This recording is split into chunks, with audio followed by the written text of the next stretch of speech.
gracias a todos ustedes que están conectados. Creo que tenemos a más gente que va a llegar, pero mientras tanto, pues, vamos a empezar. The Brand Project es una iniciativa que empezó porque hace unos cuantos años, bastantes personas empezaron a escribirme queriendo lanzar su marca. Y por su marca, obviamente yo que me dedico a la parte del calzado, es más direccionado hacia la parte de calzado, pero una marca puede ser una marca personal, puede ser una marca de, si eres un fitness coach, o puede ser cocina o cualquier cosa en moda. Y de ahí entendí que había necesidad de demasiadas personas de como ayudarlas a canalizar sus ideas, ¿ok? Para empezar esto, quiero presentarme y hago una premisa que obviamente esta sería como un poquito la presentación que yo le daría a una marca o a un cliente con el que yo colaboro. Pero este año ha sido un año súper particular y yo creo que hay necesidad, o sea, de hecho es la presentación que yo hubiese hecho siempre en The Brand Project, pero creo que hay la necesidad de ir un poquito más atrás. O sea, este año no es un secreto para nadie que ha sido un año bastante retador. Y bueno, yo quiero compartirles un poquito mi historia para ir un poquito más hacia el sí se puede, o sea, dejar como un mensaje positivo detrás de todo. Yo soy de Caracas, Venezuela, y bueno, yo vengo de una familia de emprendedores, pequeños emprendedores. Pequeños emprendedores, eso es una italianización de lo que estoy diciendo, pero gracias a ese background que yo tengo, yo siempre tuve como esa idea de efectivamente querer tener algo mío, ¿ok? Y siempre estuvo ahí como in the back of my mind, muy presente. De hecho, mi mamá siempre me cuenta que cuando yo era chiquita, mis dibujos eran, digo, yo en el banco viendo gente haciendo fila y pidiendo dinero, porque pues mis papás iban mucho a los Estados Unidos a pedir préstamos para comprar máquinas. Y entonces no tenían con quién dejarme y me llevaban para los Estados Unidos. La gente diría, ay, pobrecita, tú te fuiste a los Estados Unidos. Sí, estuve en cola en el banco todo el día dibujando. Y bueno, gracias a esto yo creo que como que en mí sembró algo súper importante. Cuando tenía 16 años, mis papás me mandaron para París a estudiar francés. Mientras estuve en París, dije como que, wow, o sea, yo quería estudiar medicina y dije, no, no, medicina no es lo mío. Yo quiero estudiar moda. En verdad yo quería estudiar arte. Y cuando yo llegué a mi papá con la idea de querer estudiar arte, yo, papá, yo quiero estudiar arte. Mi papá es que, Diana, no eres la hija de Bill Gates. O sea, más te vale tener un sueldo a final de mes. Y para mí fue como, claro, voy a estudiar moda. Y mi papá como que, creo que no lo entendiste. No, no, eso no es lo que te va a dar el sueldo. Y bueno, cuando yo estaba en París, mi papá muere. Yo tengo que regresar para Venezuela. Y fue como un cambio radical, ¿no? En ese momento yo empecé a trabajar, tenía una empresa de queratina, yo importaba queratina desde Brasil y tenía una red de peluqueras y las llevaba para las casas, teníamos un súper buen deal, o sea, el 30% del precio de las peluqueras, y, o sea, de la peluquería, digamos, y la gente compraba como si nada. Y resulta que cuando yo llego a este punto de como, ok, en verdad, yo soy suficiente, o sea, autosuficiente, mi mamá me dice, bueno, ¿qué vas a querer hacer para la universidad? Yo estaba todavía en quinto año de bachillerato y yo le digo, no, yo voy a estudiar moda y mi mamá me dice, no, o sea, tú puedes estudiar cualquier cosa que no sea una carrera técnica. Lo cual para mí fue una súper sorpresa porque en verdad yo quería demasiado estudiar moda. Y pues no es una sorpresa que para los países latinoamericanos la carrera de moda es un poco, como, bueno, eso, o sea, vas a estudiar para ser costurera, ¿no? y nadie quiere pagarte los estudios para que tú seas costurera. Que aún no teniendo nada de malo, pues era un problema para mi familia. Entonces yo decidí estudiar Derecho. Cuando yo estaba estudiando Derecho, dije, no, esto no es para mí, o sea, yo no quiero estudiar Derecho, y fui directo a mi mamá y le dije, mamá, yo voy a estudiar moda, ya me inscribí en la universidad, como yo tenía mi negocio de queratina, pues tenía la posibilidad de inscribirme yo sola en la universidad, pero mi idea no era nunca estudiar moda en Venezuela, sino estudiar afuera. Mientras tanto, yo empecé a aplicar en las universidades afuera. Todo esto era un súper secreto. Y bueno, gracias a este súper secreto, yo creo que nadie me spoiled mi idea. Mientras tanto me inscribí en Instituto Marangoni en Milán, que es el primer título que ven aquí. Y como a los 2 meses que estaba estudiando moda en Caracas, Marangoni me aceptó, pagué y ya yo estaba ida, aunque nadie sabía que yo me iba. Y pues había una exposición de Marangoni en Caracas y yo le dije a mi mamá, mamá, vente que quiero que vengas a ver una exposición de una universidad en la que un día me gustaría estudiar, ¿no? A todas estas mi mamá todavía estaba, Diana estudia Derecho, ella más o menos quiere ser la rebelde y estudiar moda, porque con moda no se hace dinero. Y bueno, vamos a acompañarla para que no se sienta tan sola y abandonada. Llega para la exposición y dice, wow, o sea, tú te tienes que ir a estudiar para allá. Y yo, bueno, ya me inscribí, ya pagué, ya me aceptaron, ya todo, me voy en 2 meses. Y para mi mamá fue como que, ya va, no entiendo, o sea, te vas a ir en 2 meses. Y yo, sí, me voy, me voy. Y bueno, pues no todo lo que brilla es oro, porque estoy contando esta historia, porque muchas personas, me he encontrado muchas veces en la mitad de mi camino con comentarios como, bueno, obvio, o sea, obviamente lo ibas a lograr, tu familia te ayudó, tienes a tu familia que they're backing you up, y para mí no fue así. ¿Qué pasó? Pues yo llego a Milán, estoy empezando a estudiar moda. Obviamente uno llega para acá pensando que el director creativo de Gucci te va a llamar al día siguiente diciéndote, Diana, he escuchado que tienes un talento sobrenatural y me encantaría que formases parte de mi grupo, lo cual obviamente no pasó. También te esperas que después de que te gradúes vas a ser la próxima Carolina Herrera de la situación, lo cual obviamente no pasó. Y fue como un aprendizaje constante para mí. Cuando llevo 1 año en Milán, mi mamá un día me llama y me dice, Diana, nos acaban de expropiar todo y no tenemos más plata. Y para mí fue como, ¿y ahora qué hago? Y pues yo me fui a mi casa, yo estaba en la calle en ese momento, imprimí mis currículums y fui a repartir currículums en la calle. Obviamente los bares era como lo más lógico, y aquí empieza la historia, ¿no? O sea, obviamente no todo lo que brilla es oro. Uno empieza pensando que uno puede hacer tal o puede hacer o puede ir y al final no siempre es así y todo empieza por la autoconvicción y por el hecho de querer hacer algo, ¿ok? Yo empecé a trabajar de mesonera, ya yo en este momento estaba haciendo aplicaciones para mis pasantías y me aceptaron en Oscar de la Renta, en Nueva York.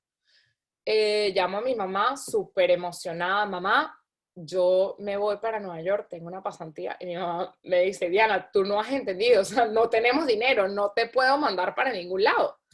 Y yo como que, bueno, fine, yo voy a conseguir mis ahorros. Y me puse a trabajar como una loca. Yo trabajaba 4 noches a la semana más los fines de semana.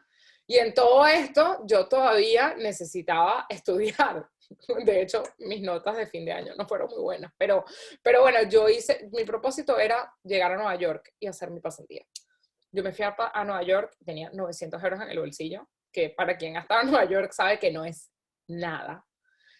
O sea, 900 euros pueden sonar un platal, pero en verdad cuando llegas a Nueva York te das cuenta que te da para 2 semanas sin el alquiler.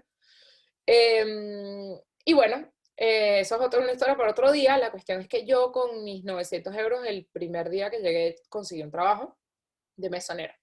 Y trabajaba en Oscar de la Renta de las 8 de la mañana a las 5 de la tarde y de las 5 y media de la tarde hasta la 1 de la mañana en el restaurante. Y ahí empezó un camino que yo dije, en Venezuela decimos como viajando entre las estrellas o viajando estrellado, y yo dije, obviamente yo estoy viajando entre las estrellas, ¿no? Nunca pensé que me iba a estrellar de nuevo, pero eso pasó. Y obviamente todo esto lo estoy diciendo porque es importante que uno lo tenga en cuenta para un futuro. La cuestión es que pues yo empecé, o sea, yo despegué y empecé a ahorrar muchísimo. Al mes, Oscar de la Renta en persona, porque en ese momento estaba vivo, aquí estamos hablando del 2011, me llama y me dice, Diana, tú estás haciendo un trabajo excelente. O sea, nosotros necesitamos que esto esté con nosotros. Yo en ese momento diseñaba zapatos en el departamento de Oscar de la Renta, pero yo no era tanto la diseñadora, sino más, como yo era la que hablaba italiano en la oficina, era más la que tenía el contacto con las fábricas en Italia. Me dice, no, no, nosotros necesitamos que tú estés aquí. Y para mí fue como, bueno, en verdad yo gano muy bien en Nueva York, estoy ahorrando más de la mitad de lo que gano, yo todavía no tengo cómo pagar el último año de la universidad, y bueno, de repente me conviene quedarme. O sea, todo fue así como muy, muy en ese momento, y así sucedió. O sea, yo llamé a mi mamá lloraba que me decía, ¿cómo vas a limpiar platos de las personas? Yo le dije, bueno, no, yo aquí me quedo. Me quedé trabajando en Oscar de la Renta, eso me abrió una super puerta al mercado asiático. Me llamó Alexander Wang, que es esta marca que vemos aquí. En Alexander Wang, de repente algunos los conocen, pero en Alexander Wang me llamaron para hacer exactamente lo mismo que hacían Oscar de la Renta, pero para trabajar con el mercado asiático. Y en este momento yo me empiezo a abrir la posibilidad a trabajar con fábricas en China, y para mí fue una súper experiencia. Eh, Llega un punto en el que mi mamá me llama al orden y me dice, bueno, y tú no vas a terminar tu universidad, o sea, todo este trabajo y estas cosas invertidas para que tú no termines la universidad. Entonces, decido eh, renunciar a mi trabajo y regreso a Milán a terminar mi último año en la universidad. Eh, este año fue un año súper pesado, o sea, otra vez volví a trabajar de mesonera, no quería gastarme todos mis ahorros, ¿no? Y al final termina el año hasta acá extenuada que dije, yo necesito un break, porque yo trabajaba en Nueva York 17, 18 horas al día, luego llego a Milán, estaba más o menos en lo mismo, y entonces me fui para Tanzania, me refugié 6 meses en un sitio rural, en la mitad de la nada, enseñaba inglés en un orfanato de HIV positivo, y ahí entendí por primera vez la importancia del dar y como esta misión extra que a mí me gustaría tener en el mundo, que es que todos fuésemos un poco más iguales, digámoslo así, sin sonar absolutamente socialistas, porque no es la idea. La cuestión es que me voy para Tanzania. Mientras estoy en Tanzania recibo una propuesta de Pacific Union Group, que es la dueña de esta marca, es una multinacional china con miles de empleados, y Bobillón estaba abriendo en ese momento, tenían como 5 años en el mercado, ya eran, o sea, solo en Bobillón eran 80 empleados, y a mí me estaban llevando para inaugurar el departamento de accesorios. O sea, yo tenía que ir a abrir toda la parte de accesorios, calzado, fular, bisutería, y bueno, fue un super challenge. Yo en ese momento tenía 24 años. La cultura china es súper complicada porque no tienen un no, o sea, todo es, eh, mira, necesitamos que hagas esto, y tú empiezas y les propones y les das y les das, y ellos, sí.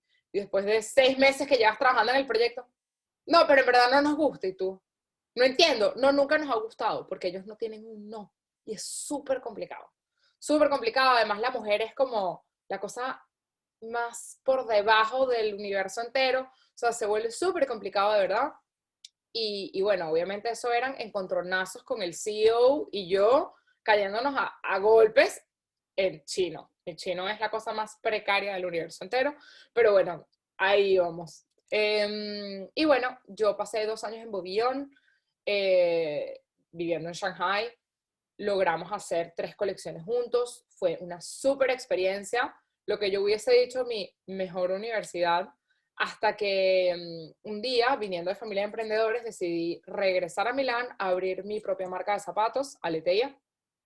Aleteia fue un case story que tú dices como, wow, porque todos mis amigos que trabajan en moda, y casi todos son mucho más grandes que yo, de repente hoy en día tienen 15, 20 años trabajando en la industria, todo el mundo me decía, Diana, tú estás loca, que tú vas a abrir una marca, tú no vas a vender nada hasta la sexta, octava colección. Y yo decía, yo, obviamente yo voy a vender, obviamente. Y pues yo me lo propuse y así sucedió. Nuestra primera colección fue vendida en Harvey Nichols en Londres, que es como un Saks Fifth Avenue en Nueva York. Compraron toda la colección. Y bueno, eso fue un modo, obviamente no fue el modo de hacernos millonarios para nada, o sea, no fuimos ni siquiera a break-even, lo cual es muy normal.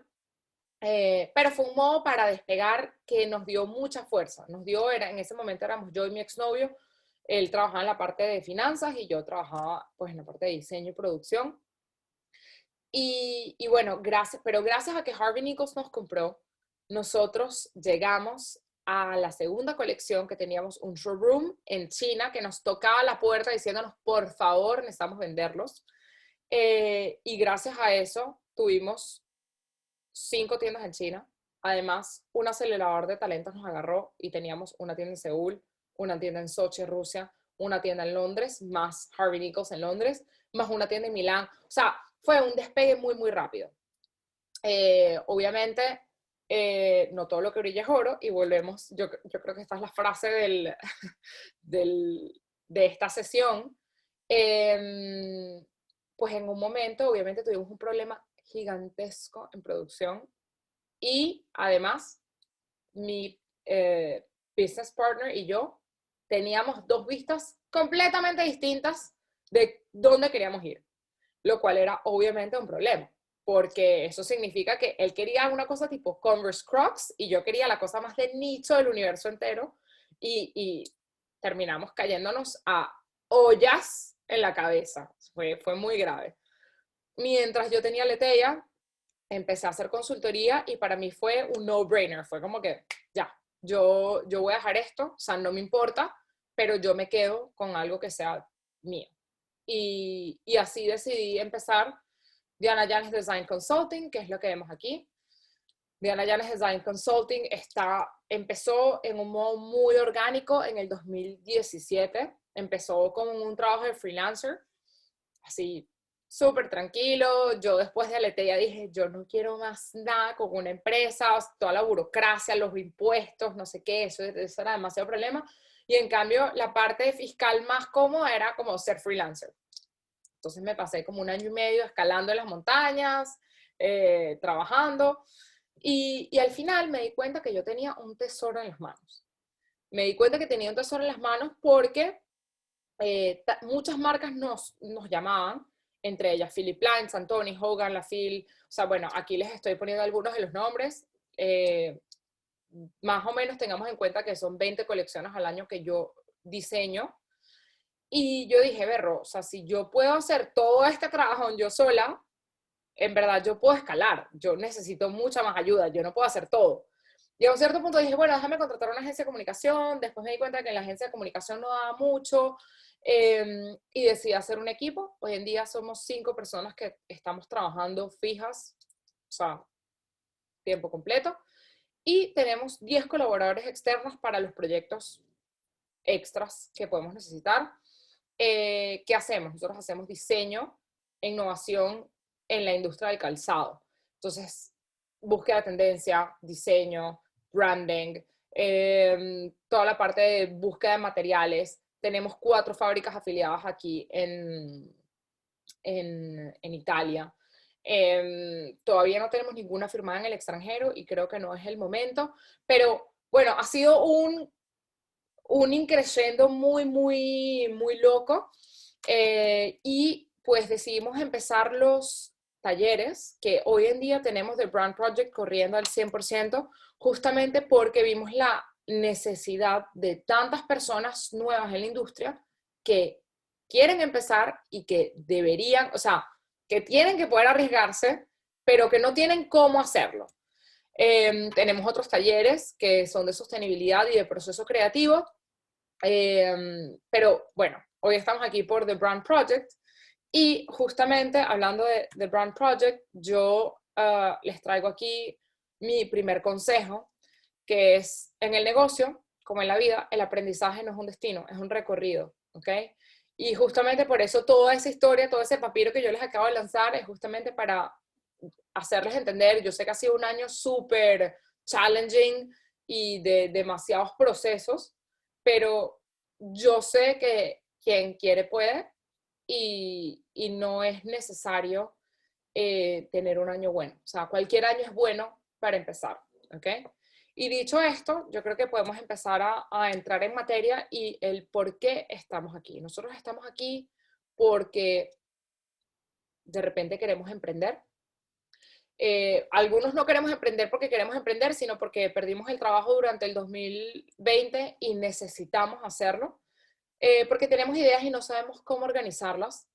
Porque creo saber qué tengo que hacer, pero no sé cómo empezar.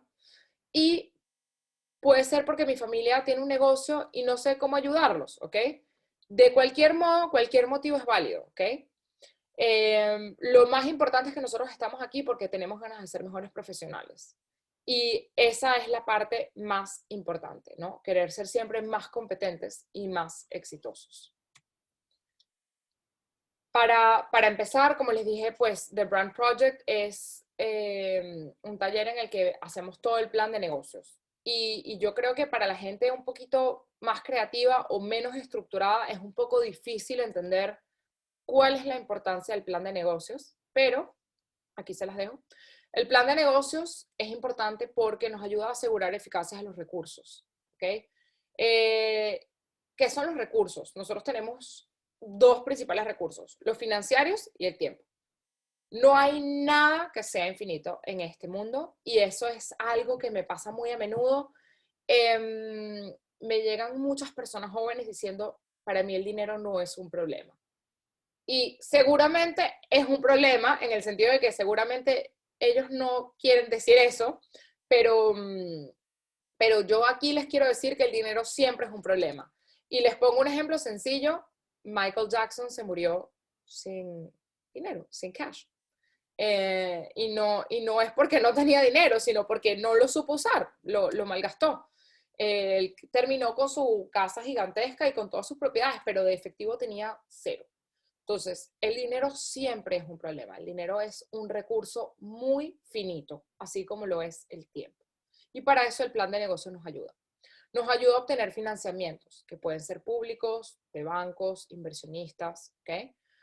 Nos ayuda a aumentar las probabilidades del éxito. En el 2010 hicieron un estudio en el que se dieron cuenta que las empresas que tienen un plan de negocio tienen el 33.4% de posibilidades más de tener éxito en los negocios, que no es poco. Y les pongo un ejemplo muy sencillo. En un 2020, que es un 2020 súper retador, que empecé yo sola, porque yo empecé con una agencia de comunicación y terminé, o sea, estamos terminando el año, que somos 5 personas más 10 colaboradores, más como 5 proyectos que están para empezar en el 2021.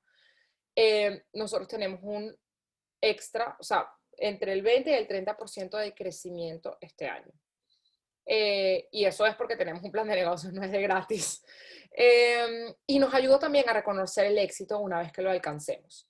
El éxito, al igual que el aprendizaje, no es un destino, es un recorrido, ¿ok? O sea, eso es dándole.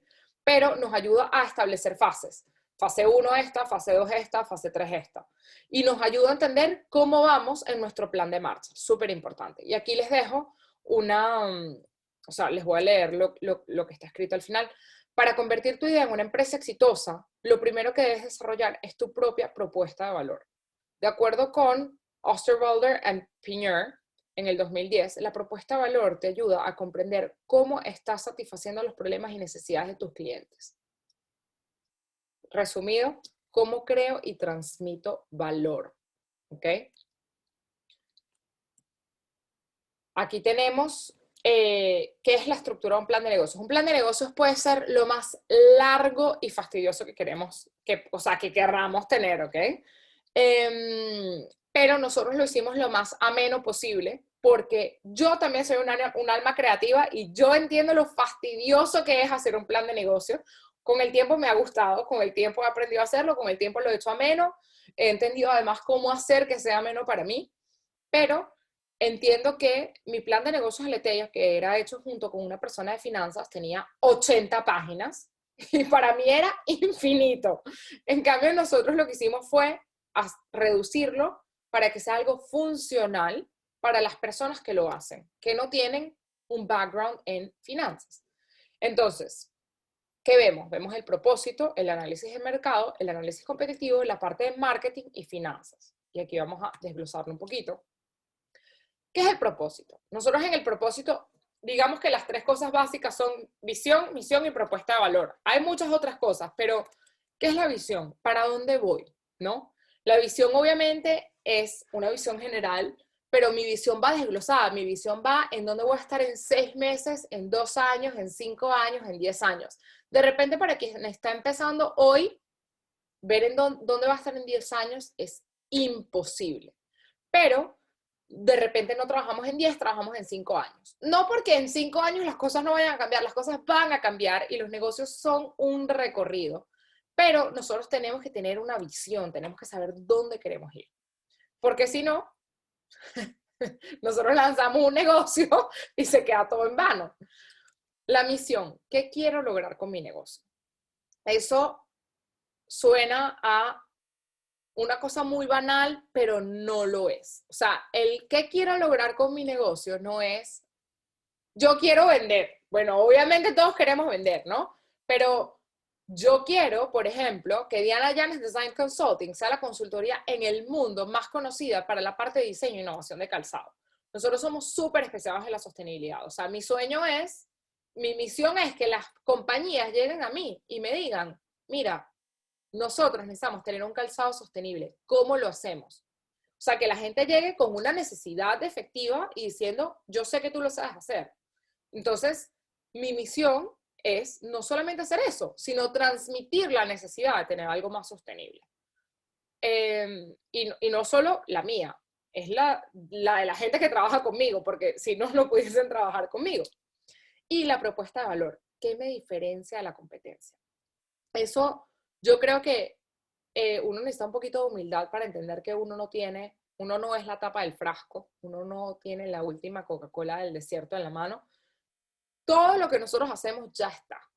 Hay cosas, hay gente un poco más innovadora, probablemente el cohete cuando salió era la cosa más innovadora, pero esas ideas son muy pocas. Y de hecho en estos días yo estaba escuchando una entrevista y esta persona decía que el 2.5% de la población mundial tiene el IQ, o sea, el nivel de inteligencia, un poco por encima de los demás. Y el 2.5% tiene un poco por debajo de los demás. Lo que significa que el 95% de la población mundial estamos en el mismo nivel. ¿Y entonces qué significa? Que mi idea probablemente no es el cohete del momento. Mi idea es cómo yo vendo ese nuevo cohete. O sea, mi idea es cómo yo comunico que mi cohete es mucho mejor que el cohete que ya existe. Entonces, es súper importante tener una propuesta de valor que le llegue a la gente. Y esa es la parte importante de descubrir cuál es mi propósito. ¿Qué más tenemos? Bueno, aquí está mi consejo. Como les dije antes, lo más importante cuando empezamos a idear un negocio es entender cómo vamos a generar valor para los demás. Con esto en mano ya tenemos una buena parte de la tarea lista. Y aquí vamos con el análisis de mercado, ¿no? El análisis de mercado, en el plan de negocios hay muchas más cosas, pero aquí les estoy resumiendo como lo que yo creo que es un poco más importante, que son los beneficios y soluciones de mi producto o servicio, el posicionamiento que tenemos, el mercado target que tenemos y los competidores y el valor añadido. El año pasado terminamos con 7.75 billones de seres humanos en el planeta Tierra y este año vamos a terminar con 7.8 billones. ¿Eso qué significa? Que nosotros tenemos una eternidad adelante, o sea, tenemos un mundo tan amplio que si nosotros no estudiamos el mercado en el que nosotros vamos a empezar, lo más probable es que nosotros fallemos. ¿Por qué? Porque no tenemos la idea del cohete que está recién saliendo.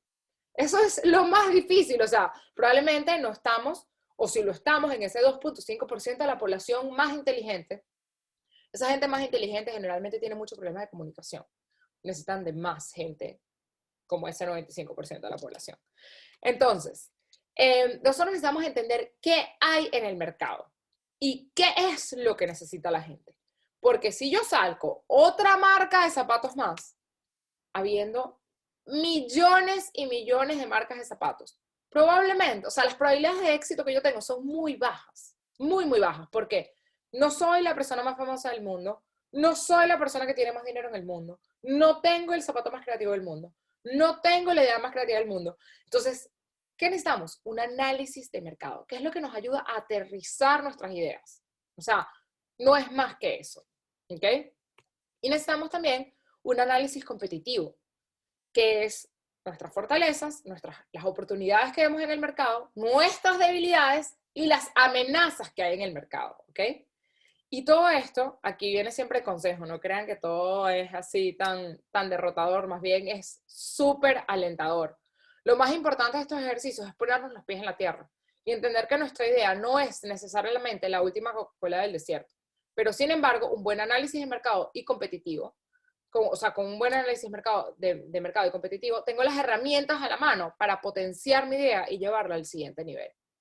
Entonces, ¿por qué es alentador? Y repito aquí, la idea es de siempre llevar la idea al siguiente nivel. Porque si yo tengo todas las herramientas a la mano, yo sé qué puedo hacer.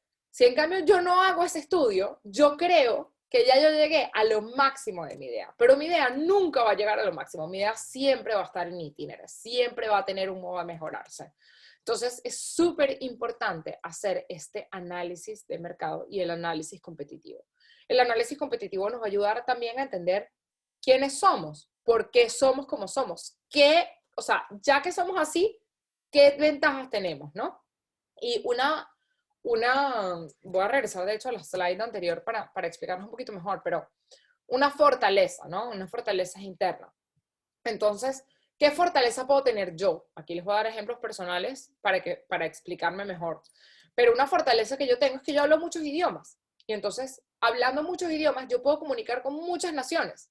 Y aunado al hecho de que yo hablo muchos idiomas, pues tengo una cierta empatía. Entonces, yo puedo comunicar con esta gente. Yo sé leer a la gente. Yo sé que yo no voy a estar hablando con alguien que no, o sea, no sé, yo voy a Alemania y yo no le voy a hablar al alemán como que si fuese un venezolano. ¿Por qué? Porque no tiene ningún sentido. El alemán se va a sentir violado si yo le hablo como yo le hablo a un venezolano.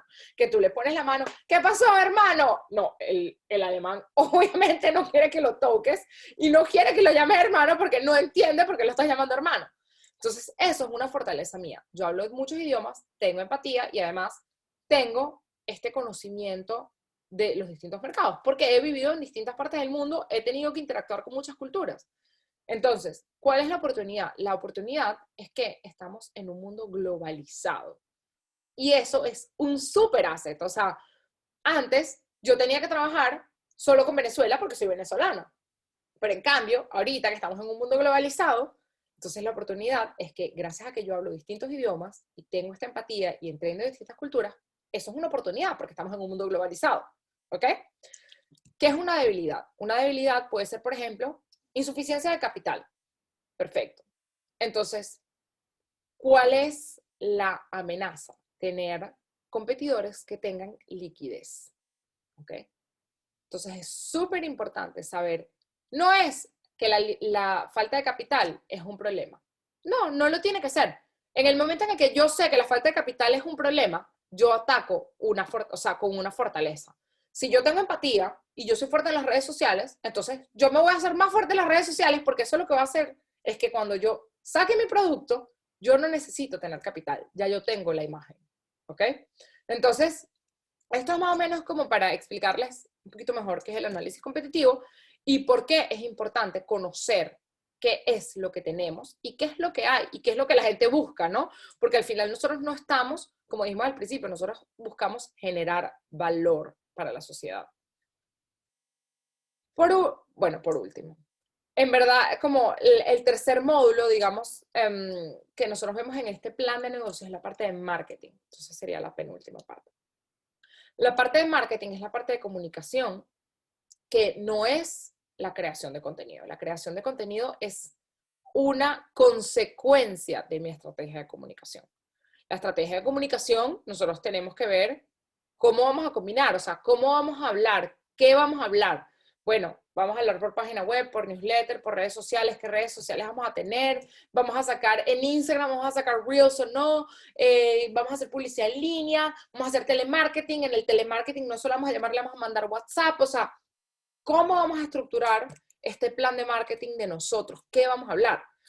Y lo más importante es que antes de establecer nosotros este plan de marketing es saber que, uno, qué está haciendo mi competencia, o sea, cómo están comunicando ellos, porque yo no quiero que mi competencia suene igual a lo que yo estoy haciendo. O sea, yo necesito que o bueno, si yo estoy saliendo después o mi competencia, yo necesito que sonemos distintos, porque la gente se tiene que acordar de mí, no se tiene que acordar, no tiene que verme a mí y decir, ah, pero esta chama está haciendo esta otra cosa, ¿no? O sea, súper importante ese valor diferenciador, que es la cosa más difícil de obtener. Porque obviamente cuando uno, o sea, uno cree que no tiene una idea creativa, pero la verdad es que la creatividad es un conjunto de cosas que recolectamos. Entonces, ¿qué sucede? Cuando yo recolecto estas cosas, yo no es que Diana tuvo la primera idea, no, muy probablemente Diana estaba caminando por la calle, vio un panel, dijo, qué broma más buena, qué buena idea. Y después caminó y vio una viejita y lo reconectó con el panel y dijo, cónchale, qué buena idea. Pero eso no significa que esa es mi idea, eso significa que eso estaba ahí y muy probablemente ya eso existe. Entonces hay que darle un valor de diferenciación a todo esto, ¿no? Entonces nosotros tenemos que entender qué está haciendo la competencia y cómo hacerlo mejor o cómo no hacerlo. Porque de repente nos damos cuenta que algo que hizo la competencia está terriblemente mal hecho y no hay por qué repetir esos errores. Y luego, pues, entender cómo vamos a comunicar. Dentro de nuestra estrategia de comunicación está la estrategia de creación de contenido. ¿Y qué significa eso? Nosotros tenemos nuestras audiencias target y lo pongo la S en mayúscula y negrita porque nosotros no le hablamos a una sola persona. Diana Yanes Design Consulting tiene varias audiencias. Nosotros tenemos a la marca de calzado en el sector premium establecida que factura más de $1 millón al año. Nosotros tenemos la marca de carteras y de ropa en el sector premium que quieren desarrollar una línea de calzado. Y nosotros tenemos las marcas de deportes extremos que quieren desarrollar una línea de lifestyle. Entonces es súper importante saber a quién le estamos hablando para saber cómo le vamos a hablar, qué tipo de contenido le vamos a dar, ¿no? Si vamos a dar contenido de valor, contenido de entretenimiento, contenido promocional. Una cosa que veo muy a menudo y que yo personalmente considero que es un grave error en las cuentas latinoamericanas es el contenido promocional excesivo. Nosotros no podemos vender a través de la promoción. Nosotros tenemos que vender a través del valor. O sea, la gente tiene que saber que somos nosotros las personas indicadas. ¿Por qué? Porque, repito, no somos los únicos vendiendo el mismo producto. Y el mismo producto puede ser una franela, como puede ser un producto de consultoría. Entonces, yo cuando hago un producto de consultoría, que es para el diseño, gente como yo hay millones. Claro, yo no los conozco a todos y yo no sé la existencia de todos. O sea, yo con el tiempo voy descubriendo que mi producto es bastante nicho. Pero cada vez que va pasando el tiempo descubro más gente que hace lo mismo que yo. Y entonces uno tiene que entender que yo no, o sea, si yo te pongo 2 por 1, eso no va a vender. Lo que va a vender es que yo te muestre que yo sé diseñar mejor que el otro diseñador, o que yo tengo una mejor búsqueda de materiales, que yo tengo más fábricas, que yo entiendo cómo hacer procesos de producción en un modo sostenible y que tu diseño todavía se vea cool. Entonces, bueno, eso, o sea, nosotros vendemos a través del valor. Y por último, en la estrategia de creación de contenido entendemos la frecuencia, o sea, cuán a menudo vamos a hablar con esta gente. Y obviamente todo esto tiene que estar relacionado.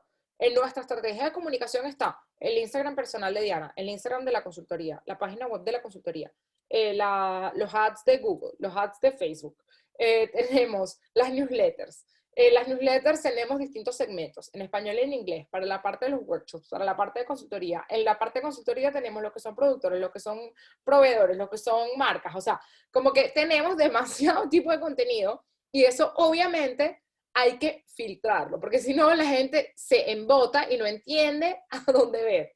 ¿Okay? Entonces es súper importante tener una estrategia de contenido súper clara y que se hable. ¿Ok? Y ahora sí, por último, tenemos en nuestro plan de negocios la estrategia de ventas. ¿Qué es la estrategia de ventas? La estrategia de ventas es cómo vamos a vender. Nosotros vamos a vender al mayor, vamos a vender al de tal. Si vamos a vender al mayor o al de tal, vamos a vender en ferias del sector, vamos a vender en bazares, vamos a vender a través de publicidad online, vamos a vender a través de una página web, pero hay que tener claro que una página web no es la salvación del universo entero. La página web lo que significa es que hay que canalizar a la gente hacia la página web, ¿no? Entonces, ¿cómo vamos a hacer nuestra estrategia de ventas? ¿Ok? ¿Qué piezas conforman nuestra estrategia de ventas? Y eso es para ver cómo vamos a ser rentables. Nosotros no podemos tener un negocio si no es rentable. Si el negocio no es rentable, es un hobby. Y eso no significa que vamos a ser rentables en un mes. Nadie lo es. ¿Okay? Eso es súper importante también tenerlo en cuenta. Uno tiene que tener mucha constancia en lo que hace. Yo tengo, de hecho, aprovecho para dar el ejemplo de una de nuestras clientes. Ella empezó como una de nuestras attendees en The Brand Project y ella se quedó como una de nuestras clientes. Entonces, pues, la ayudamos con sus estrategias de comunicación, de ventas, y ella es desesperadísima. O sea, ella quiere resultados para ayer, lo cual es naturalmente imposible porque nadie tiene resultados para ayer. Y bueno, y no de gratis les conté mi historia. O sea, yo llevo eso que ustedes vieron en esa lista son mis últimos 11 años, pero yo tengo 30, o sea, yo llevo 30 años dándole pata, como se dice muy vulgarmente en Venezuela. Pero ella quiere resultados para ayer. Y una vez a la semana más o menos me escribe, Diana, ¿qué está pasando con esto? Y es como, no, o sea, tú tienes que entender que uno le tiene que dar su tiempo. O sea, yo este año recibí 2 llamadas que nunca hubiese esperado. Año de pandemia, año en el que todo el mundo desinvirtió, no sé si se dice así, perdón, pero de una inversión, bueno, no estaba invirtiendo en la parte de diseño. Y me llegaron 2 marcas con las que una yo había hablado hace 2 años y la otra hace como un año y piquito.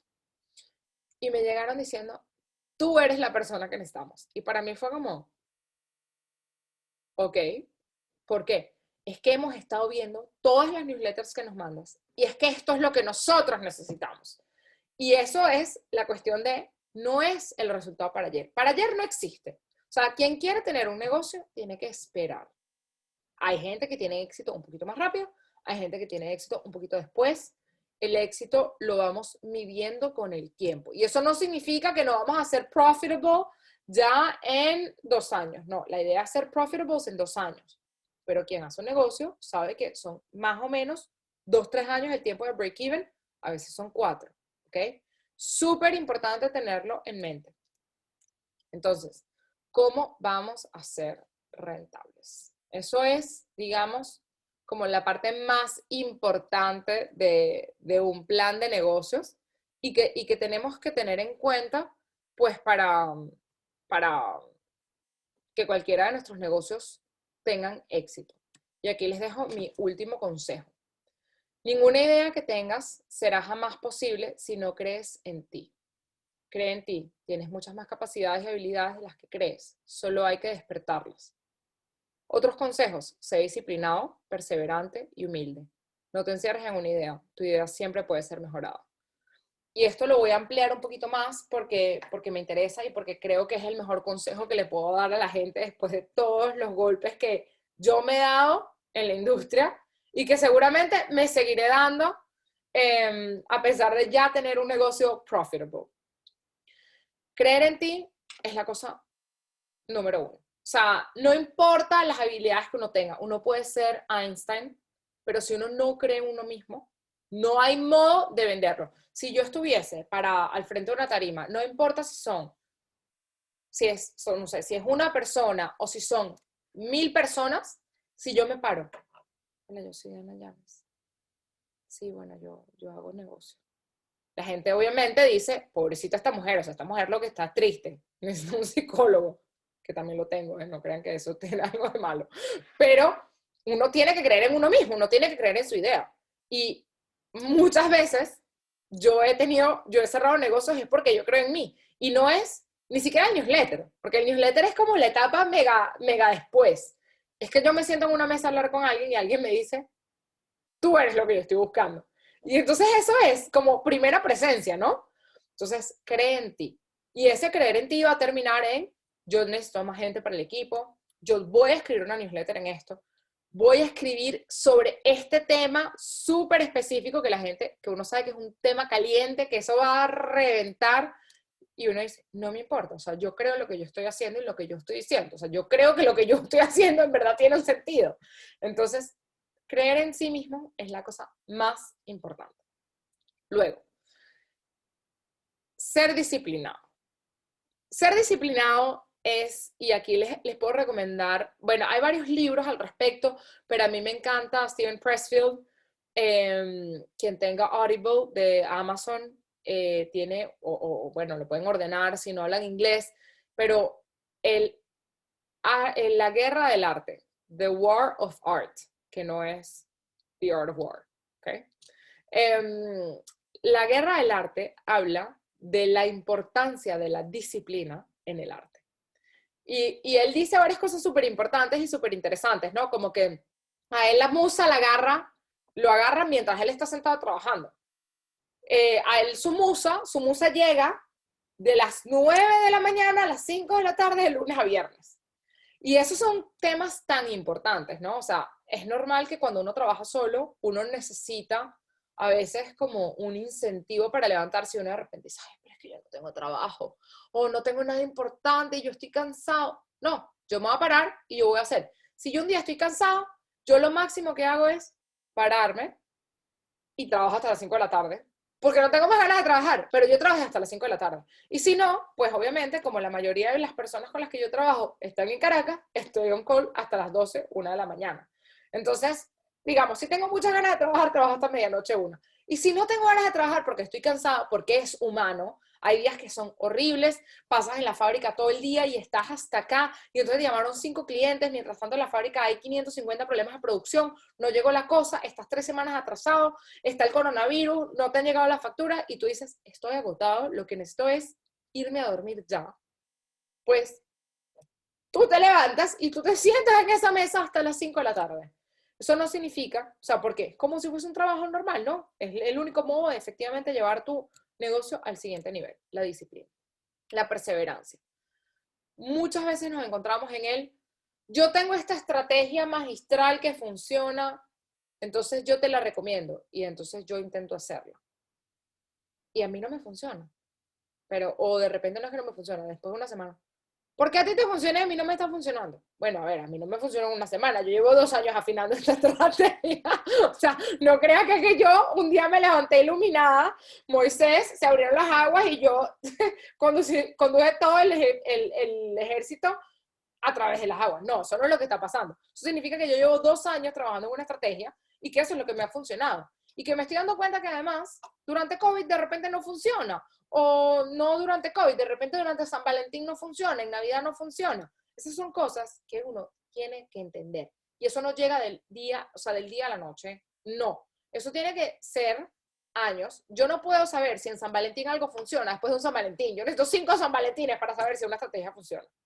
Entonces, hay cosas que uno tiene que esperar.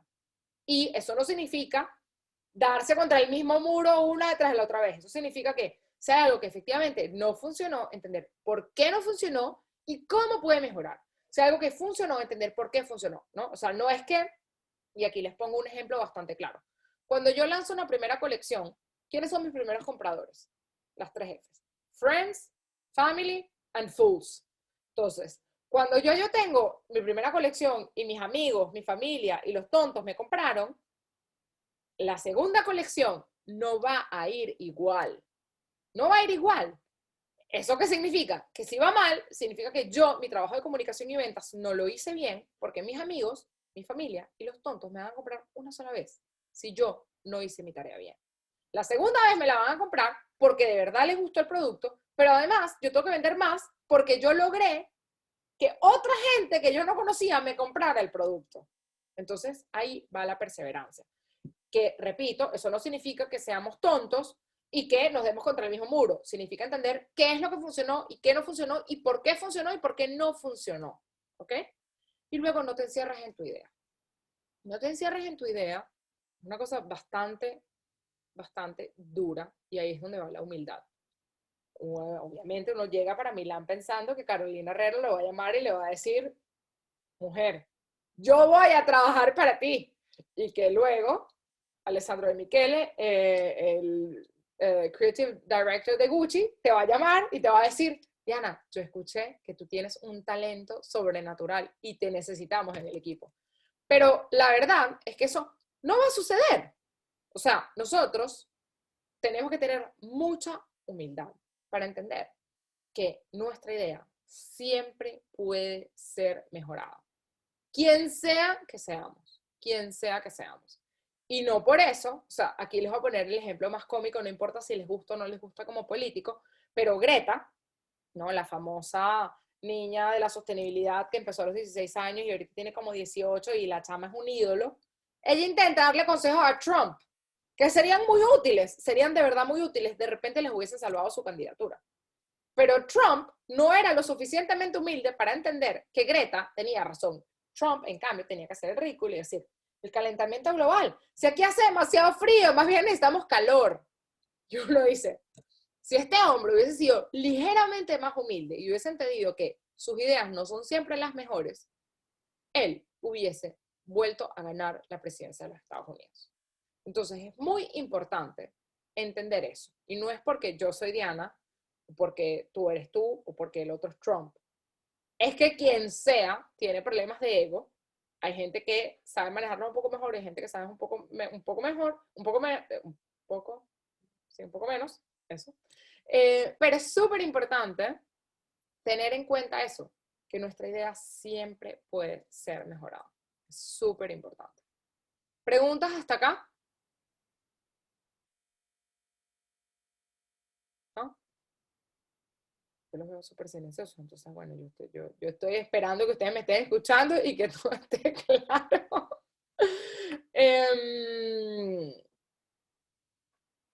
A ver, bueno, yo creo que todo está claro. Ok, dicho esto, pues estos son seguramente mis consejos por el día de hoy para quien quiera tener un negocio. Como les comenté a principios de la charla, nosotros tenemos The Brand Project, que es un curso que en este caso empieza el 11 de enero hasta el 27 de enero, son 2 días a la semana, 1 hora y media. El taller, en el taller trabajamos en el plan de negocio, es decir, vemos toda la parte de propósito, análisis de mercado, análisis competitivo. Vemos toda la parte de estrategia de comunicación y toda la parte de estrategia de ventas. Y esto es para potenciar tu negocio. O sea, la idea es tener la mejor versión de lo que tú tienes.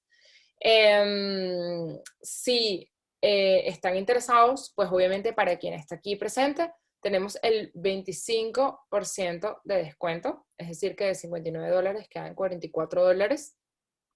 Y pues para quien esté interesado, nos pueden escribir un email al mismo email al que reciben de confirmación o pueden escribirnos a nuestras redes sociales en Diana Llanes _consulting. Sería un súper placer tenerlos. Este es un 2021 que tiene que arrancar obviamente con todo, pues porque el 2020 fue un poco retador para mucha gente, lo cual es súper entendible. Y bueno, quien obviamente tenga preguntas, me encantaría que destaparan el micrófono y bueno, pregunten o bueno, si no tienen preguntas, pues está bien también. ¿Alguien? Ganesha, ¿tú alzaste tu mano? No, ok, perdón.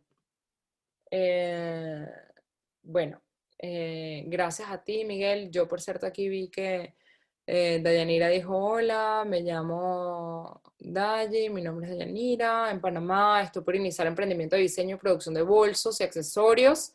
Me interesa aprender sobre guía para emprendedores, nuevos procesos, guías del sector de materiales sustentables. Buenísimo. Bueno, Dayanira, seguramente de esto es algo en lo que podemos hablar muchísimo. De la parte de materiales sustentables, tenemos un canal en YouTube en el que hay algunas guías bastante sencillas de sostenibilidad. Tenemos también nuestro taller de sostenibilidad para emprendedores, que ya es la parte, sobre todo para la parte de calzado, pero es para la parte de pegas, componentes, materiales, procesos productivos, que está súper interesante. Y obviamente, pues si necesitas ayuda, nos puedes siempre escribir. ¿Son todos estos días o es un día a la semana? No, Dayanira, es 2 veces a la semana, lunes y miércoles, y dura 1 hora y media. La parte del taller es igualmente, o sea, la grabamos igualmente y queda en YouTube. Entonces, el taller tiene todas las guías descargables para el plan de negocios, para la presentación de la compañía, para la estrategia de marketing, todo. Y ustedes lo que tienen que hacer es rellenarlo, y si le quieren poner un logo, si lo quieren hacer más bonito, se puede hacer. Y como está grabado en YouTube, ustedes pueden luego, cuando les sea más cómodo ver la clase, si tienen preguntas, tenemos un grupo en WhatsApp en conjunto en el que hacen preguntas y ahí les voy respondiendo. Hola Luis, un placer. La fecha de culminación del curso. El curso es hasta el 27 de enero. Les voy a decir las fechas de una vez para que las sepan. Perdón, es que yo soy... Aquí se las tengo, aquí se las tengo. No, más, se las tengo por el celular. Va a ser un poco más sencillo. Sería el 11, el 13, el 18, el 20, el 25 y el 27 de enero. Repito, cada taller es 1 hora y media y quedan grabados, la grabación queda grabada de por vida en YouTube, es un link al que solo ustedes tienen acceso, entonces pueden tranquilamente ingresar. Si en 5 años tienen otra idea de negocios y quieren volver a empezar, pueden hacerlo. Es teórico y práctico. Lo chévere, además del taller, es que obviamente ahí, no solamente yo, porque yo obviamente les doy todas las herramientas que yo tengo, yo no me quedo con nada, pero no todo el mundo está empezando, hay gente que ya tiene su negocio. Y entonces da mucho la posibilidad de entender de los errores de otros emprendedores que están haciendo el taller. Súper importante. En el curso se hace algún tipo de análisis personalizado en cada proyecto, una especie de revisión y opinión tuya sobre dónde vamos. A ver, en el taller no se hace un análisis personalizado en el sentido de que no es una consultoría. Durante el taller, yo lo hago muy participativo. De hecho, los talleres son pequeños, nosotros no aceptamos tantos participantes, y la idea es que durante el taller yo, por ejemplo, pongo el ejercicio. Ok, vamos a trabajar en la misión. Les doy unos minutos para que trabajen en la misión. Algunos la comparten. Dependiendo de cuántos seamos, da la posibilidad de que todo el mundo la comparta o no. Y ahí uno va afinando. Al final, si tienen preguntas, siempre pueden escribir en el grupo de WhatsApp. Entonces, es bien participativo como taller. Y aunque no es personalizado, todo el mundo trabaja en su plan de negocio y todo el mundo sale con su idea on point. No sé si hay otras preguntas. También puede ser preguntas relacionadas con el taller, pero... y si alguien quiere destapar el micrófono, súper contenta. ¿Cuál es el número de WhatsApp? Mira, te voy a dejar aquí mi número de WhatsApp. Es más, te voy a dejar el de la persona encargada. Aquí te lo voy a poner. 414-331-8141. Se llama Sonia. A esta persona le puedes escribir, o si no, pueden escribir aquí a s.prieto. Les voy a dejar algunos correos que son útiles lima@dianayanes.com o el mío .yanes@dianayanes.com. Buenísimo. Ahí está el número, están los correos útiles pues, para quien se quiera inscribir. El descuento está hasta el domingo, así que tienen hasta ese momento para pensarlo. Si quieren regalarle el taller a alguien, obviamente tienen el descuento igual. Si tienen a quien recomendárselo, tienen el descuento igual. La idea es tener un taller en el que hay personas que pueden agregar valor al taller. Y de hecho, lo que ha sido exitoso de estos talleres es que hay mucha gente que tiene experiencia en distintos sectores. No todo el mundo, hay mucha gente que también está empezando y es súper chévere porque al final se crea como una fraternidad en la que todos podemos hablar y todos podemos compartir un poco nuestras experiencias, ¿no? Que es lo más importante de poder aprender pues, de otros emprendedores. No sé si se está escuchando. Sí, ¿verdad? Sí. Bueno, no sé si tengan otras preguntas. Y si no, pues it's a wrap. Y bueno, a este punto creo que los puedo saludar. Voy a dejar de compartir pantalla para, no sé ni siquiera cómo hacerlos. Top share. Buenísimo. Bueno, muchísimas gracias a todos por haber estado aquí y les mando un súper abrazo, ¿ok? Entonces, gracias a todos por conectarse. Que estén bien.